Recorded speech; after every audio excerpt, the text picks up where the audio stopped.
programa a seguir é livre para todos os públicos.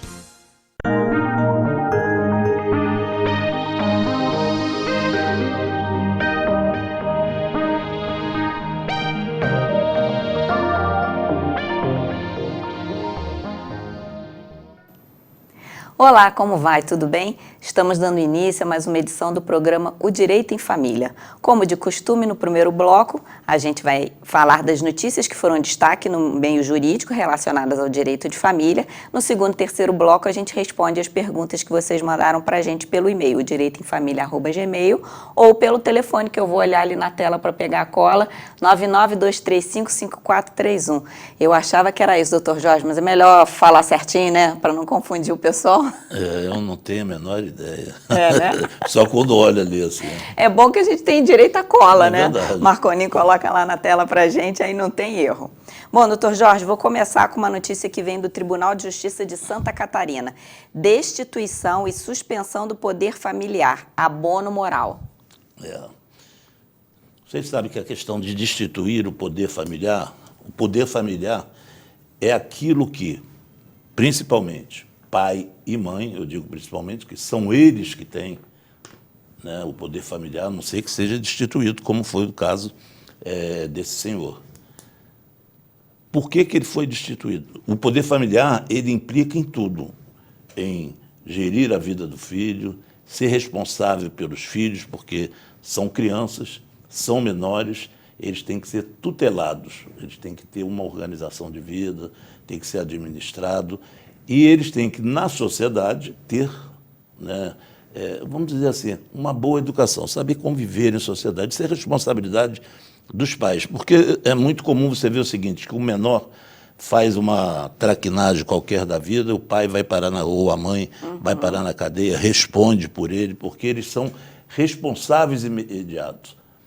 O poder parental tem a ver com essa questão.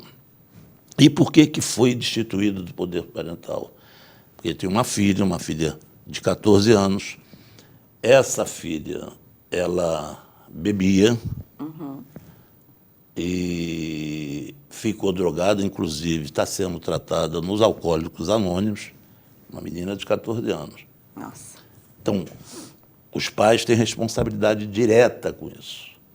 Aí fala do pai, do abandono moral, pelo seguinte motivo: pai e mãe eram separados. E quando ela estava convivendo com o pai, ela bebia dentro da casa do pai. Meu Deus. E o pai não teve cuidado com isso. Ou seja, uma criança de 14 anos não pode beber. Exercer o poder parental significa não só dar o conselho, não, tem que ser enérgico no sentido de proibir, porque uma criança de 14 anos ela não pode beber.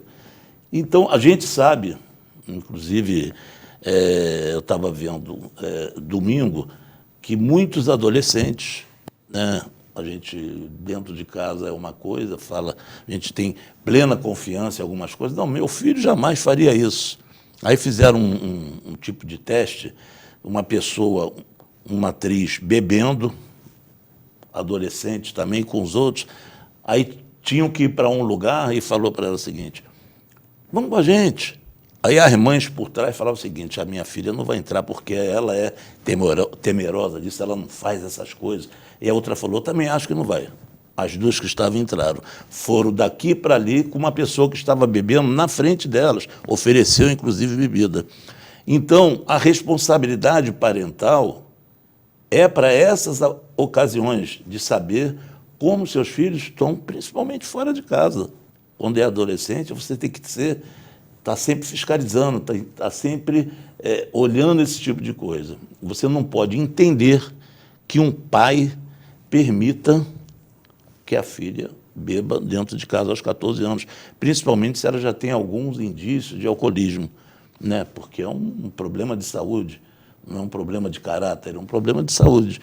Então, a justiça entendeu que ele não teve, né, o cuidado necessário e ele não exerceu a autoridade parental dele no sentido de coibir aquilo e no sentido de modificar aquilo, tomar atitudes que pudessem modificar tipo ir a médico, psicólogos, fazer tratamento, ir aos alcoólicos, você seja vigilante nesse sentido. Pelo contrário, ele abriu as portas da casa dele para que isso pudesse acontecer. Por isso ele perdeu a autoridade parental dele, que pode ser, está em tratamento, os dois, ele no sentido de entender o que é e ela está fazendo o alcoolismo, pode ser que ele venha a recuperar. Quando você perde o poder parental, você pode perder para sempre, mas pode ser por um tempo até que você consiga exercer ele de maneira correta e satisfatória. A justiça, na realidade, está dando uma chance para esse pai, né? Sim, para os dois, né? A menina está fazendo o que ele deveria ter orientado ela a fazer, sem necessidade da justiça. Situação difícil, mas vamos lá, doutor Jorge. A notícia de agora vem do Tribunal de Justiça de São Paulo e fala sobre supressão de apelido do pai biológico. Essa é uma situação... Vocês sabem que hoje você tem um pai, tendo um pai biológico, tendo um pai socioafetivo, melhor dizendo, um padrasto, você pode, inclusive, botar o nome do pai, o seu nome no nome daquela pessoa que você está criando. Você pode acrescentar, você não pode substituir de um nome, mas você pode acrescentar. O fato aí se deu o inverso. O pai socioafetivo entrou com uma ação pedindo a supressão do nome do pai biológico. Por quê? Porque o pai biológico está preso, o pai biológico cometeu crimes e o pai socioafetivo acha que o nome, no caso o sobrenome aí, está fazendo mal ao filho, que foi ele quem criou, na verdade, e tudo mais. A justiça não deu essa possibilidade. Manteve o nome do pai biológico, evidentemente, ele, o pai socioafetivo, já tem um nome também no nome da criança, mas entendeu que não é pela questão do nome, quer dizer, a pessoa já está presa, a pessoa está cumprindo o que o Estado determina, o que é a pena que ela está cumprindo ali, então ela não tem que ter punições extras. Se está na cabeça de todo mundo, por mais que muitos não concordem, cadeia não foi feita para matar ninguém, cadeia não foi feita para formar marginais. Cadeia foi feito, normal seria, né, o que está nos livros, né, para recuperação social. Mas se você aposta nisso, se a justiça tem isso como doutrina, ela não pode punir em excesso. Ela tem que punir por aquilo que foi feito, pelo crime que foi cometido. Então, punir em excesso significa você destituir, você tirar o nome da pessoa de seu filho, porque você é um criminoso, mesmo sabendo que foi provocado essa ação. O filho é representado, porque ele é menor. E nós sabemos que quando o filho é representado em ações de alimentos, em ações de guarda, ele é representado e paira ali muito mais à vontade de quem está representando do que do próprio representado. Sim. Né? Então, não houve a possibilidade de tirar o nome dele. Evidentemente que o processo pode seguir, existe recurso, mas eu, particularmente, acho correto não ter tirado. Até porque a gente não sabe, quer dizer, não diz ali que tipo de crime, o que ele foi condenado e qual é a pena dele. Quer dizer, então, você imaginar que todos que estão presos, é você imaginar isso, que cometeram um crime, que vão sair, que pegaram uma pena de 5 anos, de 10 anos, de 8 anos, de 3 anos, vão sair, podem passar por essa situação. Ou seja, já que ele cometeu um crime, foi punido e agora vamos puni-lo mais ainda por aquele crime que ele cometeu. Então, a pena já foi prevista para ele, não é necessário de mais algum tipo de pena. Muito bem, doutor Jorge. Agora a notícia vem do Tribunal de Justiça do Rio de Janeiro, que fala sobre alienação parental, busca e apreensão de menor. Essa é uma notícia importante, até porque se vocês... Existe até questionamentos hoje, está em discussão, inclusive no Senado, na CCJ, tem uma discussão hoje bem forte no sentido, existe uma corrente do direito que acha que tem que se revogar a lei de alienação parental, e outra corrente que acha que não, ela tem que ser aperfeiçoada. Eu não vou entrar no mérito aqui. Sim, quais são... senão a gente vai passar o programa discutindo. Quais são as duas questões, mas para saber que vai vir mudanças. E eu sei que as mudanças não vão... Isso eu posso afiançar. Não será um avanço. Não, eu acho que não será a revogação, não. Menos mal. Mas vai ter algumas mudanças na lei de alienação parental. Mas, no caso concreto, é a mãe da criança que se nega a convivência, se nega a autorizar a convivência da criança com o pai. Lembra que a gente sempre fala o seguinte: você tem hoje uma guarda compartilhada, é a guarda da lei. Né? Hoje avançou bem, né? Em 2015 nós tínhamos 7% de guardas compartilhadas, hoje nós já temos 30 e poucos por cento de guardas compartilhadas. Foi um salto muito grande, um sinal que está dando resultado. Mas mesmo que não fosse compartilhada, mesmo que não fosse, você não pode negar a convivência de seu filho com o pai, ou com a mãe, ou com os avós. Você não pode fazer esse tipo de coisa. Então, como foi um caso que não estava deixando conviver, o pai ia apanhar, não podia, aquilo que foi determinado não podia ir no final de semana na casa do pai, foi determinado que de sexta para segunda, de 15 em 15 dias, ficava com o pai, é o caso aí. E não estava sendo cumprido, o pai, no caso ele é uma guarda compartilhada, viu? O pai ajuizou uma ação requerendo o cumprimento dessa sentença. Ou seja, está lá dizendo quais são os direitos da criança em relação ao pai, quer dizer, convive tal dia, de 15 em 15 dias, fazer isso, fazer aquilo, não está sendo cumprido. Então, para que faça cumprir, foi feito isso, e mesmo feito isso, não deu certo, porque a mãe não liberou, mesmo sofrendo um processo de execução de sentença, ou seja, fazer cumprir aquilo que foi determinado, a mãe não aceitou, o pai volta, e infelizmente é uma coisa triste, né? Vai a juízo uma ação de busca e apreensão com inversão de guarda, para a guarda deixar de ser a guarda compartilhada para ser a guarda uniparental.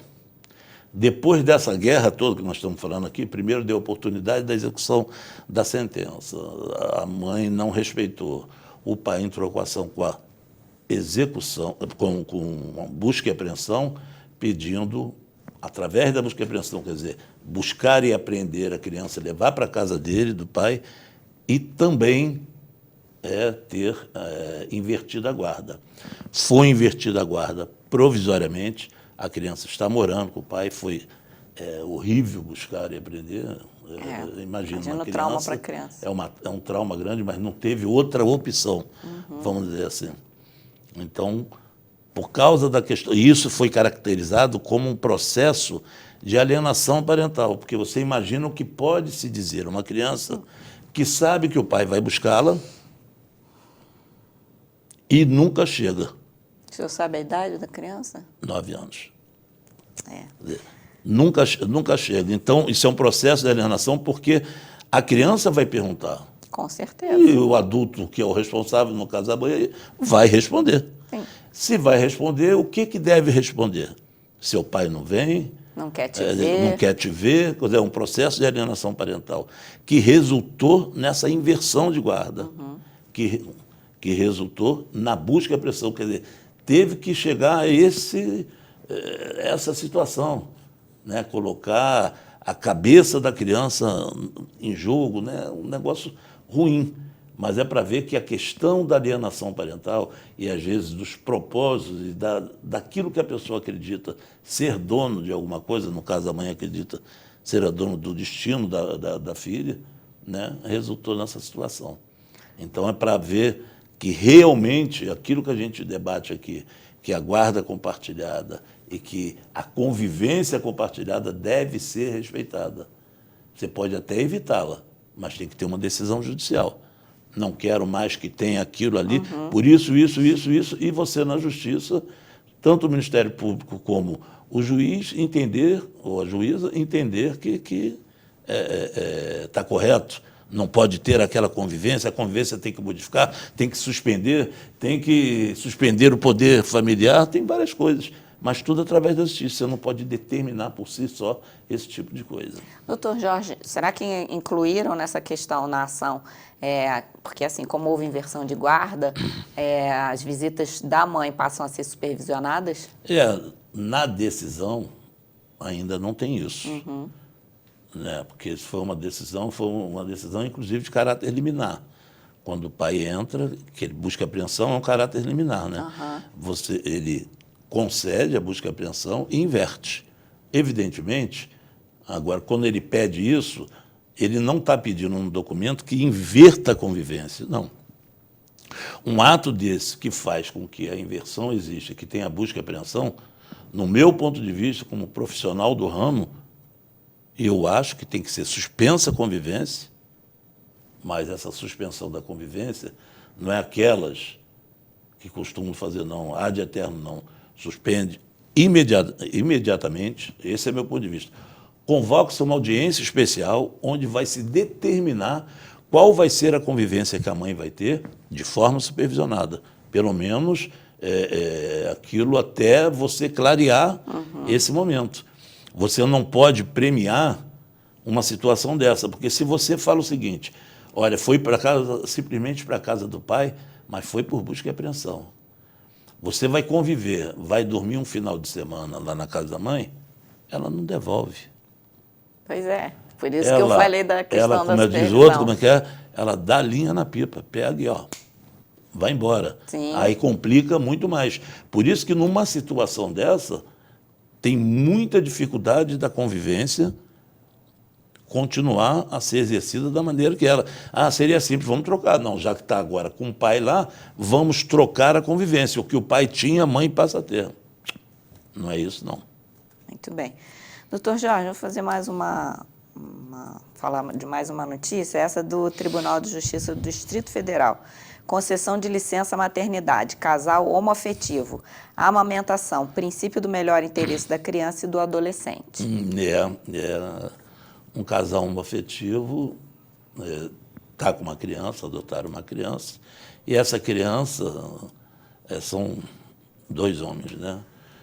Precisou de ter uma pessoa, ainda existe, né, essas mães de leite, né, por mais que a gente ache que seja irregular, mas existe, ou mesmo que não seja através de uma outra pessoa, mas o período de amamentação. Então, a justiça entende o seguinte, que amamentação se são 2 homens. Não.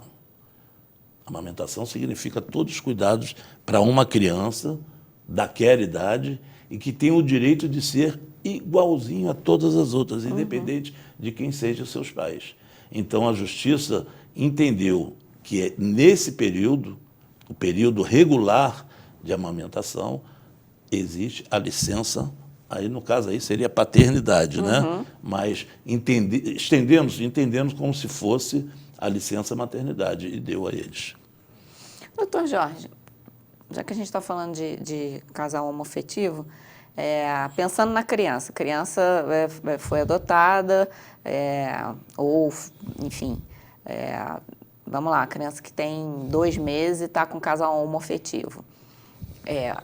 A licença maternidade é de, normalmente, 6 meses, não? Né? Então, considerando que a criança tenha 2 meses, ela ainda teria direito a ter a sua genitora 4 meses com ela. Quando é concedida a licença maternidade no casal homoafetivo, é concedida para um dos 2. Para um dos 2. E aí, como que é feita? É o casal que fala, não, quero que dê... Geralmente, eles... Sinaliza. Porque não tem nem briga num negócio desse, né? Eles 2 resolvem qual é aquele que vai... Vai ficar realmente de licença. Isso, vai ficar de licença. Tá certo. Doutor Jorge, eu vou fechar esse bloco com a última notícia do Boletim da Família, que vem lá de Santa Catarina, no Tribunal de Justiça também. E aí o senhor vai explicar um termo aqui que nem eu sei o que significa. Será que eu sei? Vamos lá. Porque eu falei, nossa, é porque não deu tempo de procurar no dicionário. Guarda temporária e provisória aos avós maternos. E resignação da genitora. Abuso sexual.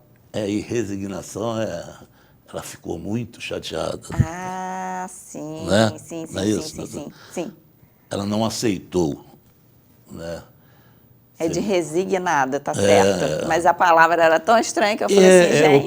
O problema é perfeitamente explicável.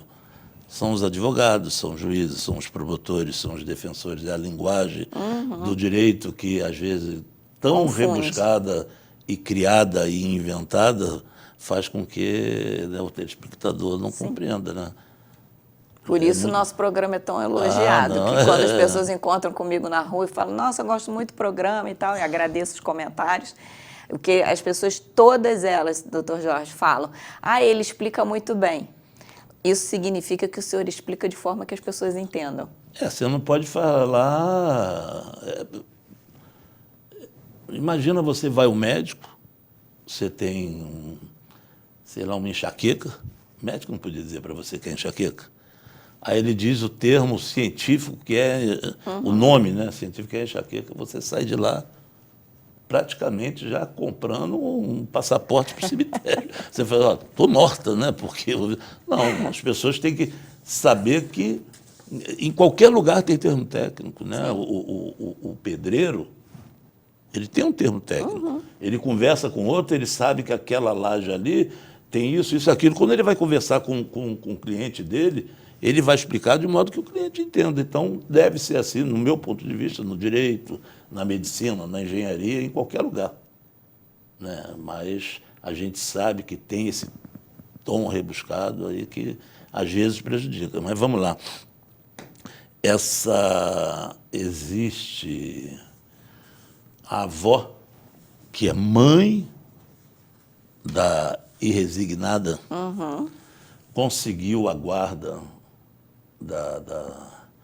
da neta, porque a irresignada, a filha dela, que criava sua filha, porém separada, estava com o namorado em casa e existia vestígios, existia insinuações, a mudança de comportamento da menina, tudo isso sugeriu que existe ali, naquela situação, o risco de abuso sexual.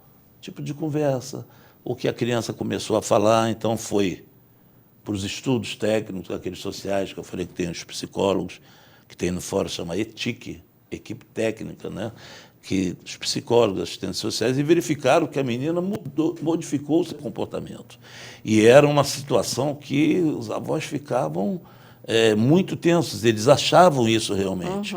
E que a mãe, não foi ela quem praticou, mas a mãe, do mesmo jeito, lá daquela pergunta que o pai deixou a filha de 14 anos beber dentro da casa dela, a mãe não teve o cuidado de exercer o seu poder parental no sentido de coibir esse tipo de coisa.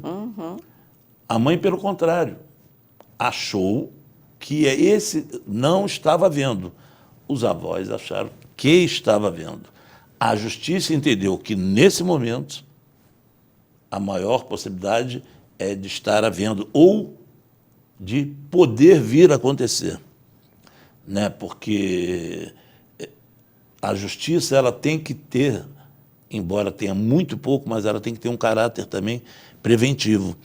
Você, quando coloca na mão do juiz uma criança para ele determinar as coisas e do Ministério Público, ele tem que tomar uma medida que muitas das vezes desagrada a outras pessoas, mas ele tem que proteger a criança. O problema aí seria a criança. Então, ele inverteu a guarda está com a avó provisoriamente e o processo segue na discussão para provar se é ou não, se teve ou não teve, se tem possibilidade de ter ou não. Pode ser que se chegue a um denominador comum lá na frente que não tinha nada mesmo, ou que realmente tinha. Mas, para isso, tira-se o poder parental de uma pessoa, modifica a guarda, quer dizer, suspende, modifica a guarda por um familiar, que no caso é a avó, o processo vai seguir e certamente a mãe vai ter direito de convivência com a criança. Então, foi uma medida. Eu não estou julgando, porque eu não sei se existe. Eu já tive casos de clientes meus serem acusados de abusadores sexuais que não era. Era mais alienação parental, né? Alienação. Tive bastante casos desses. Não me lembro de um que tenha sido abuso sexual. Mas tem que prevenir. Não pode, muitas vezes. Só para concluir isso aí, quando inverte, o juiz tomou uma decisão de não suspender a convivência com a mãe. Correto, não pode. Eu tive casos, mas casos antigos, que suspendia a convivência imediata. Ficava sem ver. Aí você, dentro do processo, tinha que, em primeiro lugar, tentar fazer com que retornasse algum tipo de convivência, mesmo que supervisionada, para, se existe o fato, para impedir aquilo, para depois continuar discutindo se existia mesmo ou não. Quer dizer, eu acho que a justiça tomava uma posição errada. Você explicar a uma criança que ela não pode mais ver a mãe ou que não pode mais ver o pai, você vai falar o que para a criança? Ó, seu pai é um abusador sexual. Ele pode fazer isso e isso com você. Sua mãe está permitindo que o namorado dela faça... Não. A criança ela tem que ser preservada disso. Por isso que a justiça ela tem que, sempre, no meu ponto de vista, a não ser que seja um caso daqueles que escandalosos mesmo, que são incompatíveis com a vida humana, que estejam ligados à barbárie, você não pode suspender a convivência de pai e mãe. Nem que essa mude a maneira de conviver. Porque lá na frente, se for provado ao contrário, quem paga esse prejuízo? A criança sempre, né? Não é isso? Então, a medida está completamente acertada. Não sei se houve ou se não houve. Ele suspendeu, botou para a avó, mas mantém a convivência com a mãe. Muito bem, doutor Jorge. A gente vai agora para o intervalo. Vamos daqui a pouquinho com o segundo bloco do programa O Direito em Família. Até já.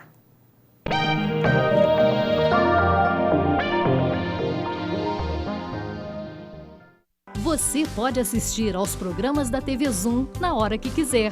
Pode também acompanhar ao vivo a nossa programação. Baixe grátis o aplicativo TV Zoom no seu celular ou no seu tablet e envie o seu vídeo para o nosso jornalismo. Aplicativo TV Zoom. É Nova Friburgo na palma da sua mão. Casa Friburgo, mania de vender barato. Pão francês, leve 14, pague 10, leve 7, pague 5. Nesta promoção, a unidade sai a 35 centavos. Pizza grande, Casa Friburgo, 5,95. Imperdível! Na compra do pão de hambúrguer, a carne de hambúrguer é de graça. Na compra de um pacote de pão de hambúrguer com 4 unidades, você ganha 4 unidades de carne de hambúrguer rica. Promoção limitada, 3 pacotes por cliente. Nas compras acima de R$100, a entrega é grátis. Casa Friburgo, 100% friburguense.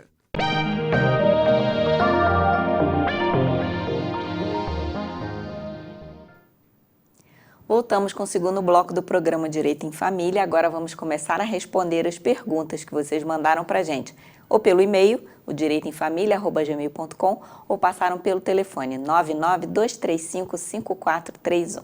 Doutor Jorge, nossa primeira pergunta diz o seguinte: o juiz definiu a guarda compartilhada das minhas filhas, doutor. As meninas vão praticamente morar uma semana comigo e outra com o pai.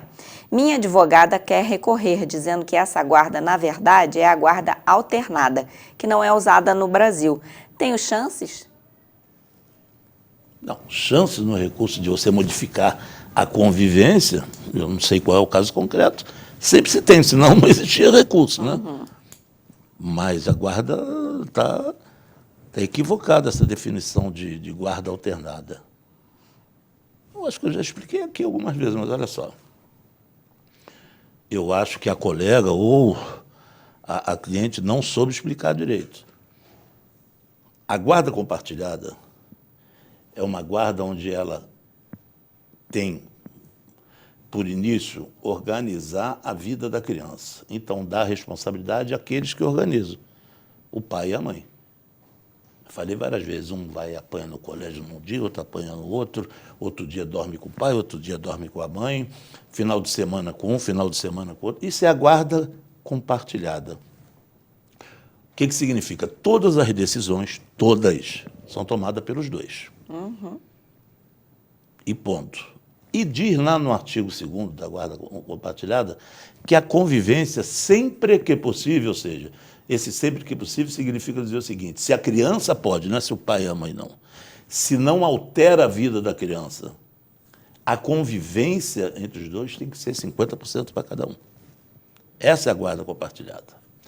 E quando você ou faz um acordo no juízo ou é determinado pelo juiz, muitas das vezes o que ocorre, a senhora presta atenção no que ocorreu, ocorre que essa divisão da convivência sugere que cada um fica parecendo, como é 15 dias para cada um, 13 para um, 17 para outro, muito próximo, parece que realmente mora tantos dias na casa do pai, tantos dias na casa da mãe. Isso é comum. Eu posso dar um exemplo dessa questão da guarda compartilhada, eu posso dar um exemplo do meu neto, acho que eu já falei aqui algumas vezes. Segundo, ele fica com meu filho, todos moram em Friburgo, todos trabalham e precisam, pensa nos pais também. Segundo, ele está com meu filho, terça ele está com a minha nora, quarta com meu filho, quinta com a minha nora, de sexta a terça, quer dizer, quem ficar na sexta, só na outra terça, coisa. Está há 3 anos assim, sabe quantas brigas teve? 0. 0. Eu nunca vi um negócio desse. Com tranquilidade. Isso é guarda compartilhada. Por quê? O meu filho tem responsabilidade de apanhar no colégio tal dia, fazer o dever com ele, tomar banho, fazer isso, fazer aquilo. A minha nora, ex-nora, tem a responsabilidade de fazer isso também. Então, existe uma responsabilidade. A guarda alternada é outra coisa. A guarda alternada ela não dá certo no Brasil e não poderia dar. Eu particularmente sou contra a guarda alternada. O que é a guarda alternada? Para que se possa entender e que um recurso desse, pensando, dizendo que é guarda alternada, vai perder em segunda instância, se caracterizar essa situação, porque é a guarda compartilhada que foi determinada como guarda alternada. A guarda alternada é o seguinte: você determina, a justiça determina, ou fazem um acordo que eu e Rosa temos uma filha, essa menina vai morar 1 semana, ou 1 mês, ou 2 meses com ela, depois 2 meses comigo. Quando está com ela, a guarda é uniparental. Quando está comigo, a guarda é uniparental. Ou seja, quando está na minha casa, quem determina a maneira que a criança vai ser criada? Vai estudar, quando vai tomar banho, se vai fazer isso, se pode ver tal televisão, se pode fazer aquilo, sou eu, a guarda é minha. Quando está com a mãe, a mesma coisa. Então, na guarda alternada, as guardas são uniparentais. A guarda, quando está com o pai, é uniparental, a guarda, quando está com a mãe, é uniparental, ou seja, não tem o compartilhamento. O que é o compartilhamento? É justamente isso que eu disse. Não, os pais têm que conversar e têm que saber que na casa de um é igual à casa de outro. Sei lá, é o dever antes do jantar, depois que janta e toma banho, e pode ver tal filme, e o computador só pode pegar tal dia, no fim e o castigo, quando tem castigo, quais são as diretrizes? Não, conversa, olha, o que ele mais gosta é isso, é tudo compartilhado. Aí tem um passeio da escola que a mãe não quer que faça, só que caiu o passeio na semana do... Na semana do... Entendeu? É isso mesmo. É a volta, quer dizer, é uma maneira pior, no meu ponto de vista, do que a guarda unilateral mesmo. É complexo isso, né? Porque você tem 2 tipos de criação para a criança. A guarda compartilhada veio para acabar com isso. Porque a guarda compartilhada, você pode reclamar do pai da criança, o pai da criança pode reclamar da mãe da criança, por estar fazendo diferente daquilo do que foi pactuado. O que é pactuado? Aquilo que combinam. Estamos falando aqui, uma criança, toda criança tem algum tipo de castigo. Qual é o que pega mais? Eles combinam. Eu posso falar lá, exemplo do meu neto, tablet. Não, vovô, fiquei final de semana sem fazer nada. E aí deu um azar, foi para casa do pai, ou então, às vezes está na casa da mãe e liga, vem aqui, quero ficar com você, vou, apanho. Já fala assim, tio, já fala, ó, não pode pegar no computador. Eu morro, mas não posso deixar. Você entendeu? Porque existe uma combinação da criação da criança. Então, na verdade, a senhora está pensando em recorrer, só pode recorrer da convivência que a senhora pode estar achando equivocada, que pode mudar. Mas a guarda aí não é alternada. A guarda ela é compartilhada porque ela está tratando com igualdade a senhora e o pai da criança, da mesma maneira tem a responsabilidade pela vida da criança. Às vezes a convivência a senhora está achando que está equivocado, só pode recorrer e pode fazer melhor do que isso, só pode conversar com ele. Para que um recurso? Né?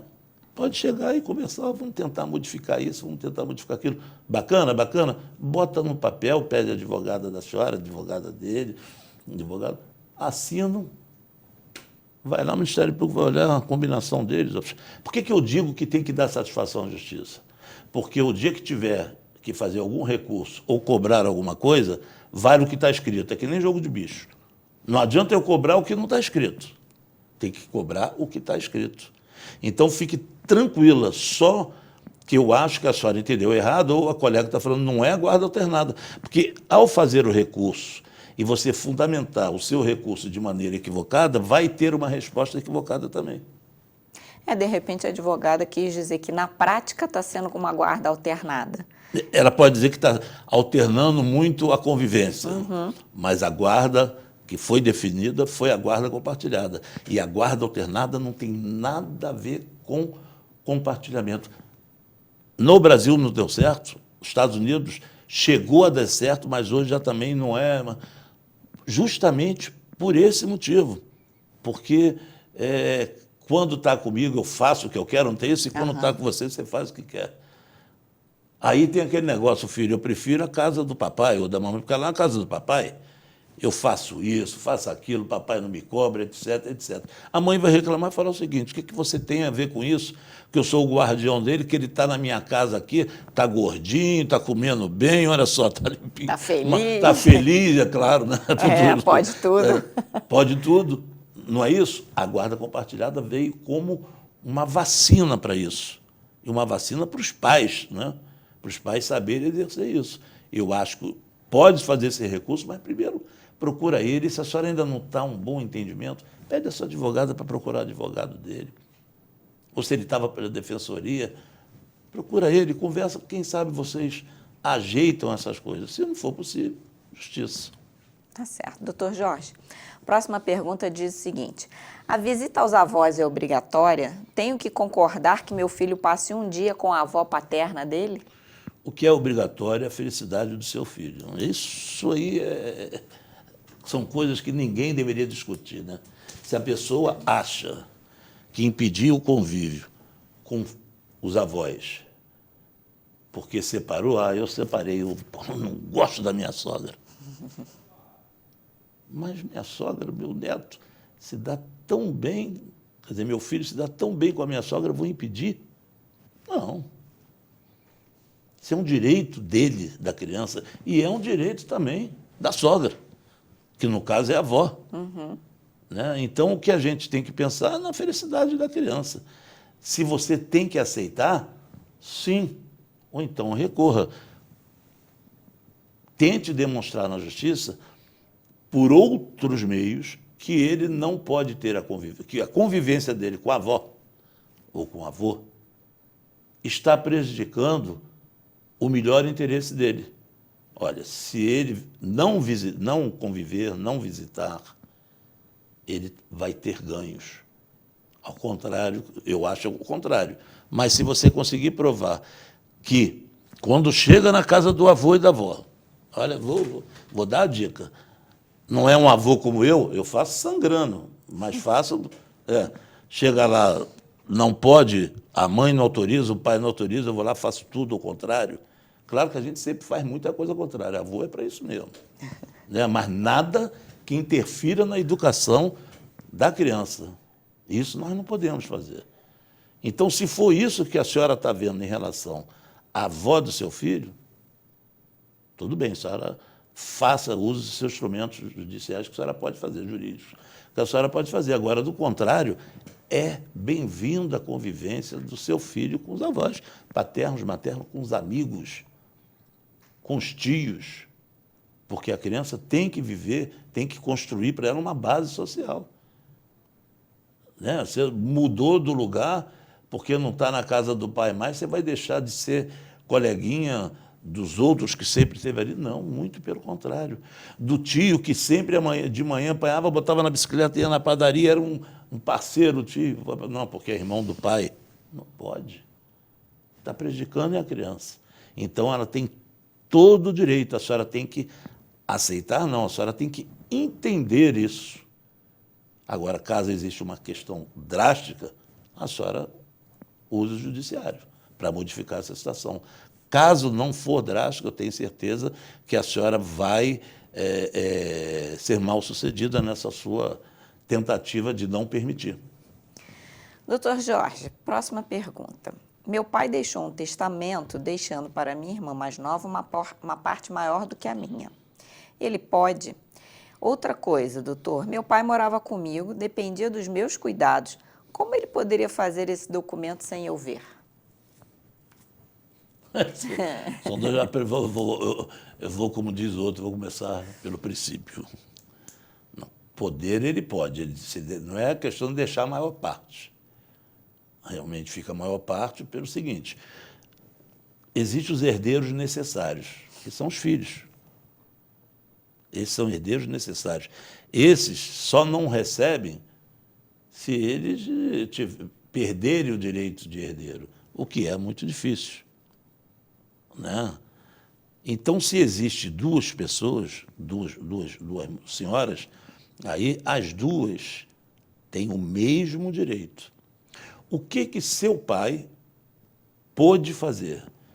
Ele tem o patrimônio, 100% do patrimônio, 50% desse patrimônio cabe aos herdeiros necessários, legítimos, os filhos, a senhora e a sua irmã, só está dizendo aí. Então, vamos dar em cifras, se ele tem 100 mil reais, 50 mil reais é para dividir 25 para sua irmã, 25 para a senhora, corretamente. Os outros 50 mil, ou seja, a outra metade, ele tem direito a doar para quem ele quiser.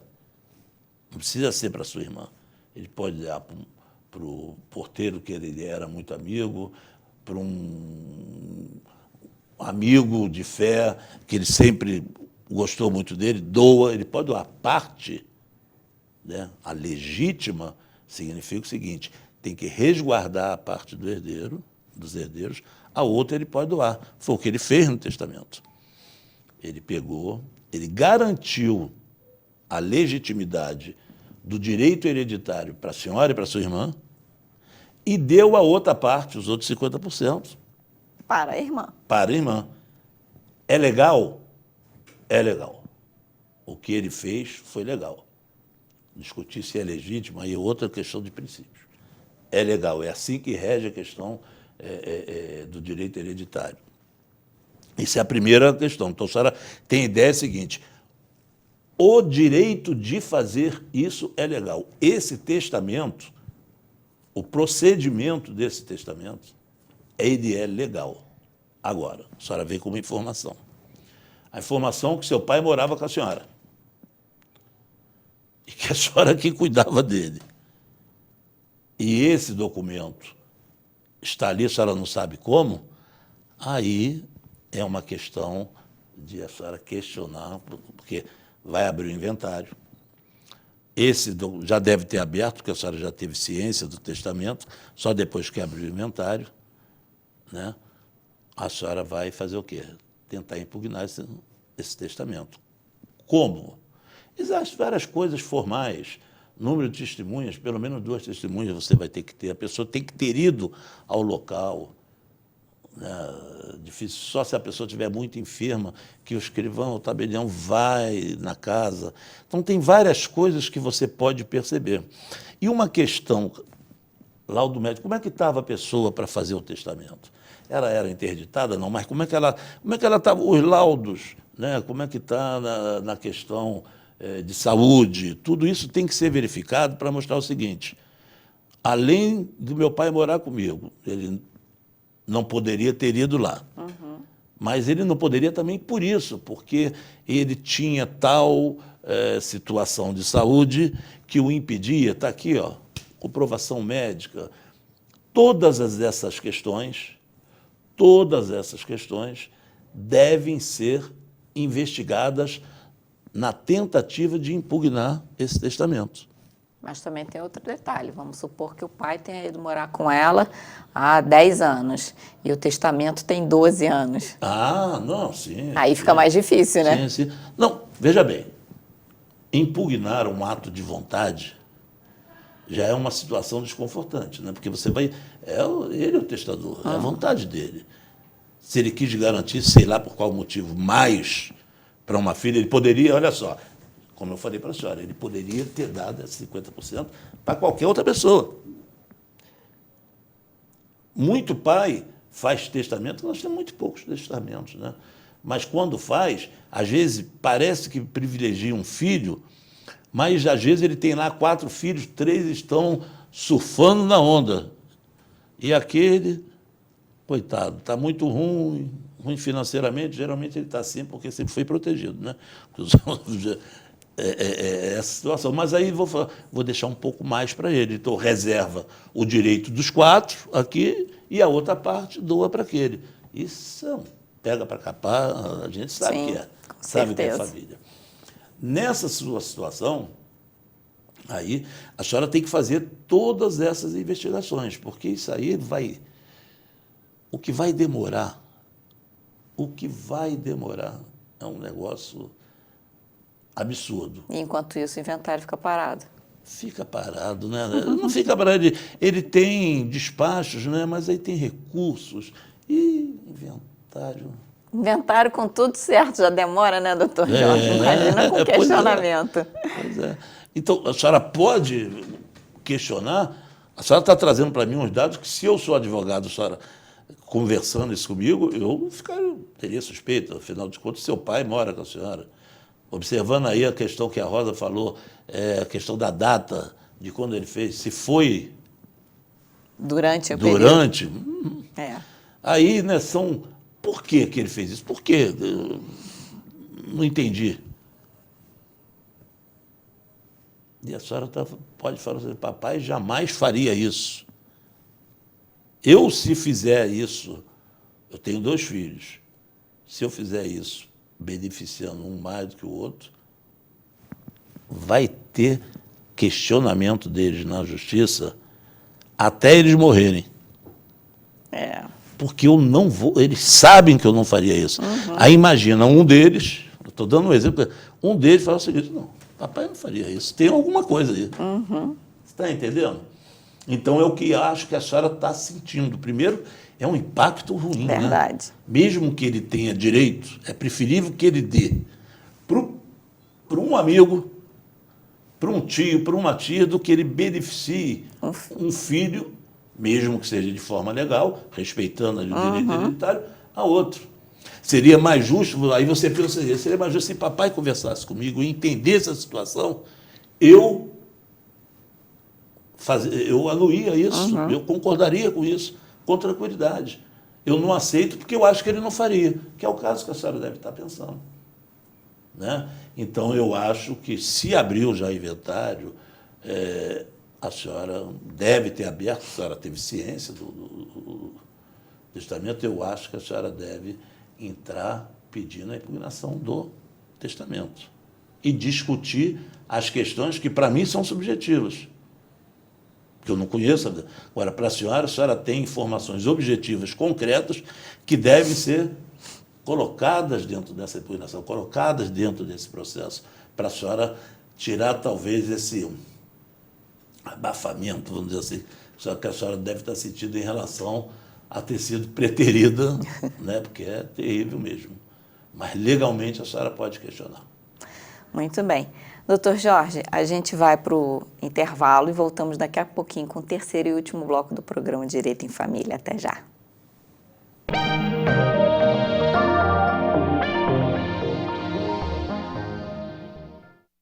Casa Friburgo, mania de vender barato. Pão francês, leve 14, pague 10, leve 7, pague 5. Nesta promoção, a unidade sai a 35 centavos. Pizza grande, Casa Friburgo, 5,95. Imperdível! Na compra do pão de hambúrguer, a carne de hambúrguer é de graça. Na compra de um pacote de pão de hambúrguer com 4 unidades, você ganha 4 unidades de carne de hambúrguer rica. Promoção limitada, 3 pacotes por cliente. Nas compras acima de R$100, a entrega é grátis. Casa Friburgo, 100% friburguense. Acesse tvzoom.com.br e fique por dentro das principais notícias de Nova Friburgo. É o jornalismo de 19 anos com a marca TV Zoom, agora também em um portal de notícias. tvzoom.com.br, a sua notícia na internet.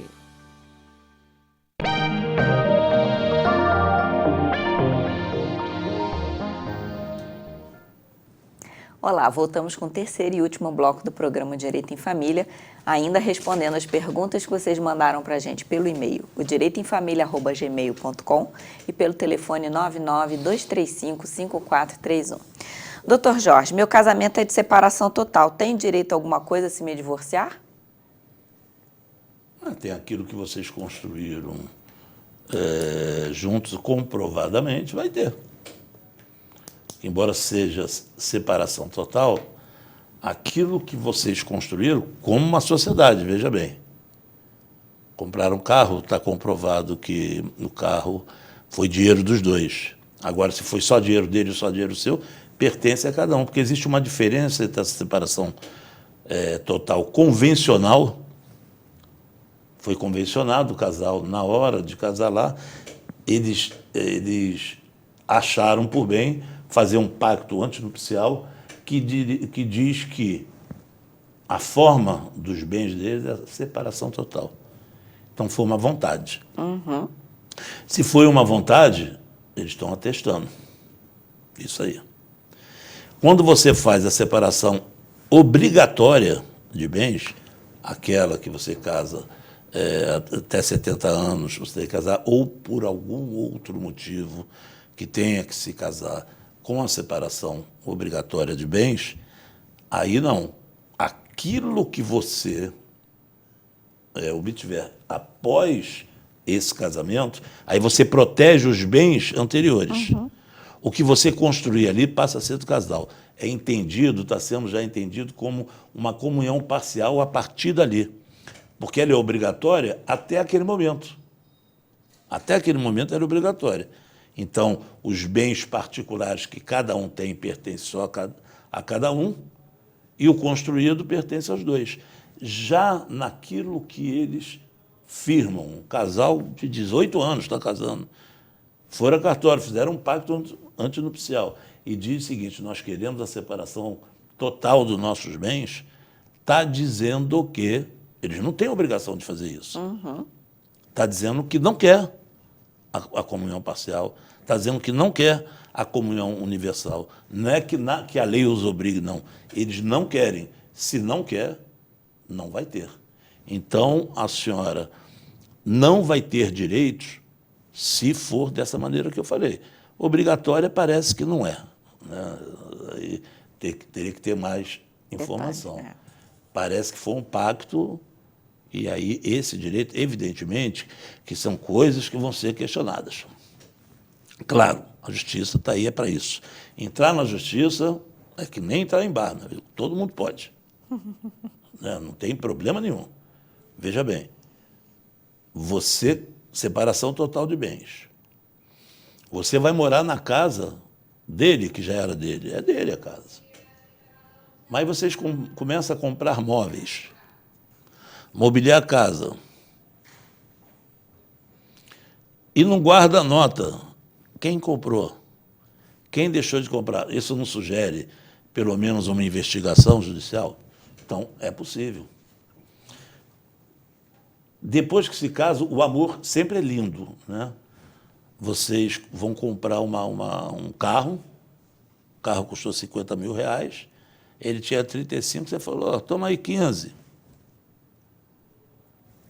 Se você não comprovar isso, você sabe que aquele carro é seu também, porque você tem, pelo menos, ali os 15 que você deu, né? Proporcionalmente a isso quando for vendido. Mas se você não comprovar isso, não vai ter nada. Geralmente, quando você casa com essa obrigação, você tem que fazer valer essa obrigação nas suas atitudes da vida, para não dar problema futuro. Vocês estão me olhando assim porque... Não, porque acabou. Tem menos de 5 minutos. Aí eu ia até perguntar para o senhor se o senhor quer responder tranquilamente ou se o senhor quer exercitar o seu poder de síntese. Porque se for para responder tranquilamente, é uma pergunta só.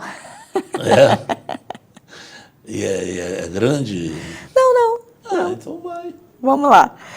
Doutor Jorge, o pai do meu filho de 3 anos ganha seguramente mais de 15 mil reais e só foi condenado a pagar 2 mil a meu filho. Tenho como recorrer? Acho que vai ser a última. Responder tranquilamente, tem quanto? 10 minutos, né? Deve ter uns 4. Olha, é bom porque nós já falamos várias vezes disso. O que baseia, em primeiro lugar, a questão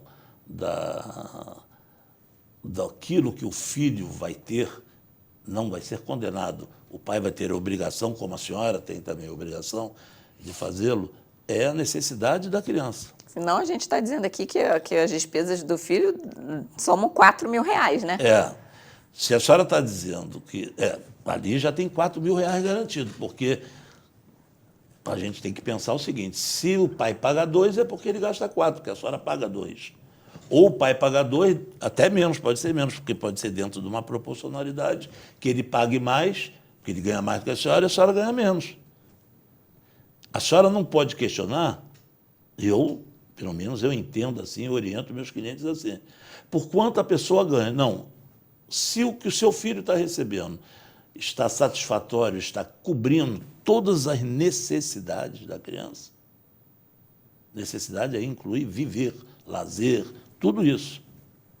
Dificilmente a senhora conseguirá ser feliz nessa empreitada da senhora. Porque a pensão, ela não é para juntar dinheiro. Por exemplo, vou abrir uma caderneta para o meu filho, então tem que ter a pensão maior. Não. O pai lá que abre a caderneta para o filho, a senhora que abra, a senhora não é mais casada com ele.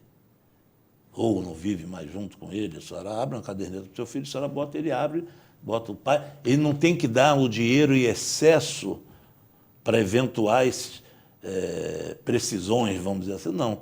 Essas eventuais precisões vão ser discutidas, pode ser que ele tenha que dar, e a senhora também, porque é uma coisa extra na vida da criança. Mas a senhora achar que porque ele ganha mais, tem que aumentar, não. Se está cobrindo a necessidade da criança, se não está faltando nada, se a senhora está dando a sua parte, ele está dando a parte dele, essa revisão só é feita quando a necessidade da criança aumenta. Essa revisão não é feita quando aumenta o salário do pai onde ele trabalha ou aumenta o salário da mãe onde trabalha. A senhora está supondo que a senhora ganha X reais, foi promovida, vai ganhar X mais 1, aí ele vai falar, olha só, é por isso que dá essas confusões. Ela está ganhando mais, vou pedir revisão, porque ela está ganhando mais, então ela tem que contribuir mais. Aí vai ter que provar se a possibilidade que ele tinha, que ele diminuiu. Se diminuiu, o juiz vai falar, não é por causa disso que você, porque ela está ganhando mais, que o senhor vai entrar pedindo revisão para o senhor pagar menos. Não é por isso. Né? Se está superada a questão da necessidade da criança, com folga, a criança está bem, tem o seu lazer, quando está com a senhora gasta, quando está com ele, o que ele está pagando está incluído no lazer, a senhora também, porque a guarda deve ser compartilhada. Então é perfeitamente entendível que os dois têm que contribuir para isso, né? Não exime de pagar pensão, imagina, as pessoas achavam que, opa, guarda compartilhada, eu não preciso pagar pensão, né? A criança morre, não come. Não é assim a situação. Então, esquece esse negócio porque ele está ganhando, porque ele ganha mais de 15 mil reais.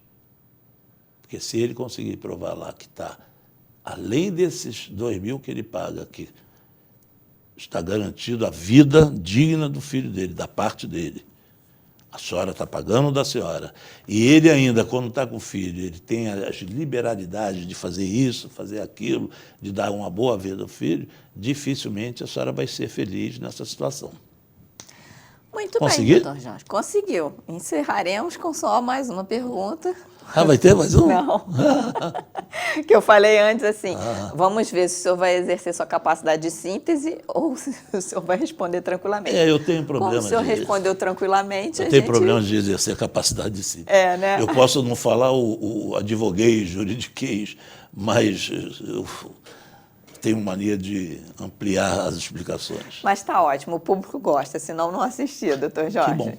Então a gente encerra o programa e voltamos em breve com uma nova edição do Direito em Família. Um abraço para vocês. Este e outros programas você assiste no aplicativo TV Zoom.